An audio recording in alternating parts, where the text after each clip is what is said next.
ಕಾಲದಲ್ಲಿ ಬಡತನದಲ್ಲಿ ಬದುಕಿದ್ದ ಈ ಮಹಿಳೆಯರು ಇಂದು ಆತ್ಮಸ್ಥೈರ್ಯ ತುಂಬಿದ ಮಹಿಳೆಯರಾಗಿ ರೂಪುಗೊಂಡಿದ್ದಾರೆ.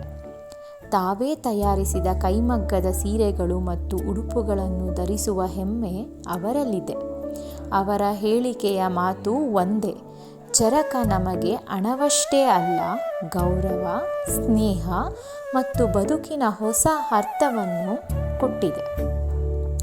ಚರಕ ಮಹಿಳಾ ವಿವಿಧೋದ್ದೇಶ ಸಹಕಾರ ಸಂಘವು ಕೇವಲ ಒಂದು ಉತ್ಪಾದನಾ ಘಟಕವಲ್ಲ, ಅದು ಸಹಕಾರ ತತ್ವ, ಮಹಿಳಾ ಶಕ್ತಿ ಮತ್ತು ಗ್ರಾಮೀಣ ಸ್ವಾವಲಂಬನೆಯ ಜೀವಂತ ಮಾದರಿ. ಗ್ರಾಮೀಣದಿಂದ ನಗರಕ್ಕೆ ಹರಿಯುವ ಶ್ರಮ ಮತ್ತು ಹಣವನ್ನು ಮತ್ತೆ ಗ್ರಾಮಕ್ಕೆ ತಿರುಗಿಸುವ ಪ್ರಯತ್ನವೇ ಚರಕ. ಮಹಿಳೆಯರು ನಿರ್ಧಾರ ಕೈಗೊಳ್ಳುವ ಸಂಸ್ಥೆ ಹೇಗೆ ಸಮಾಜವನ್ನು ಬದಲಿಸಬಹುದು ಎಂಬುದಕ್ಕೆ ಚರಕವೇ ಸ್ಪಷ್ಟ ಸಾಕ್ಷಿಯಾಗಿದೆ. ಚರಕ ಮಹಿಳೆಯರ ಕೈಯಲ್ಲಿ ನೇಯ್ದ ಸ್ವಾವಲಂಬನೆಯ ಕತೆ.